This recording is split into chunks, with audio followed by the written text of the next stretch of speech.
Did you know that the word courage, which comes from the Latin word cor, meaning the heart, originally meant to tell your story with your whole heart? To allow yourself to be seen even though you don't know how it will turn out. Dr. Brent Brown, the author of Daring Greatly, says that the distinguishing trait of people who have a healthy sense of self-worth is that they have the courage to be imperfect. They are authentic and they embrace vulnerability. After 12 years of research on the topic, she says, I've come to the belief that vulnerability is our most accurate measurement of courage. To be vulnerable, to let ourselves be seen, to be honest. It takes courage to be open to people. It takes courage to let others see us as we truly are. It takes courage to be open to new opportunities, no matter how scary they may be. Even after others have hurt you. The Bible speaks about Martha, who in grief and confusion honestly spoke her mind to her close friend, Jesus, after he had been a no-show during her brother Lazarus' illness and eventual death. When Jesus finally arrived, Martha didn't offer him any greeting. Instead, she got right to the point. She says, Lord, if only you had been here, my brother would not have died. Even though she believed in Jesus, Martha didn't hide her confusion under a mask of well-mannered faith. Sometimes we are afraid to be ourselves with God. We put up a mask of perfection, of being okay, even with God, who can already see our hearts, who already knows how we feel. Hebrews, the 4th chapter, the 15th verse says, For we do not have a high priest who is unable to empathize with our weaknesses, but we have one who has been tempted in every way, just as we are, yet he did not sin. God is able to empathize with you. In putting up a front of what we think the perfect Christian is supposed to look and sound like with God, we deprive ourselves of the opportunity to really experience the love and the comfort of God. God is more interested in your trusting him enough to show him all the parts of you than he is in whatever we think a perfect child of God should look and sound like. He knows who you are already because he is the one who made you his child, and nothing will ever change that. You don't need to do anything to convince him that you are his child. You don't need to convince him to keep you. He's already decided to do it before you even knew anything about him. There is such power in being vulnerable. There is such power in being courageous. How many of us have ever heard people pray or speak to God from their hearts and been so moved because we could feel their sincerity without shame? How do you think God feels then?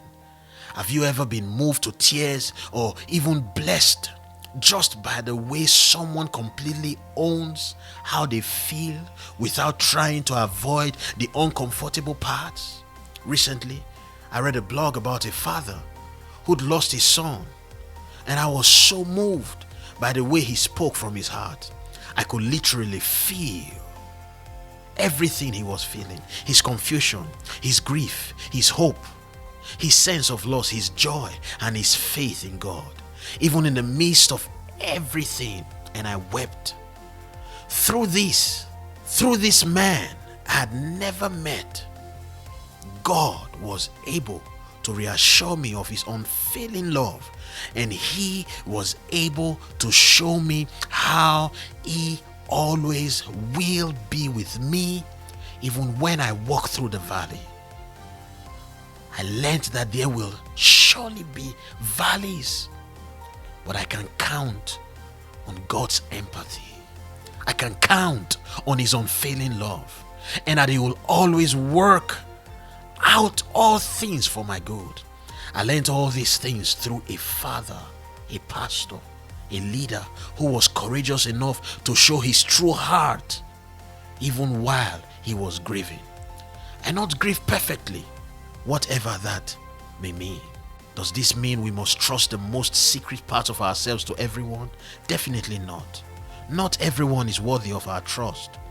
But the truth is, God has given every one of us people we can trust with ourselves. They will not be perfect people themselves, which is good, because if they were perfect, they wouldn't be able to empathize with us. They may be a leader, a friend, a spouse, a parent, a sibling. We all have someone. For some of us, the choice is obvious. Some of us, we may need to pray to see who these people are. For some, we may need to start with trusting God with ourselves first. We can only be loved perfectly as ourselves, not as the masks of perfection that most people try to put on. It is when we are ourselves honestly, without pretense, that we give others the opportunity to really love us, that we can even be healed. God wants us to be vulnerable and to depend on people also, not just him. We are all in the middle of something. We weren't made to suffer through this unfinished journey alone. We were made to be in a community. God gave each of us a voice that was created to be heard, to be known, to be understood. God has made a way to meet this need through you and me. Jesus gave us each other. We don't have to journey alone. He gives us the ability to carry each other's burdens. Some of us have been hurt before by imperfect people, just like ourselves. God is still saying to you today, be strong and of good courage. Yes, it will take courage to trust again, but He's there to take all the previous hurts if you will bring it all to Him. No need to pretend you don't feel it. He will take it all if you are willing to tell Him all about it and lay it at His feet. And then He's willing to walk with you as you take steps of courage to trust again, as you open yourself up to being loved, to being seen, and to being healed by people. And you can know that no matter what happens, He will always be in your corner, cheering you on. He will never break your trust. He will help you when you decide to be courageous. The Lord bless you.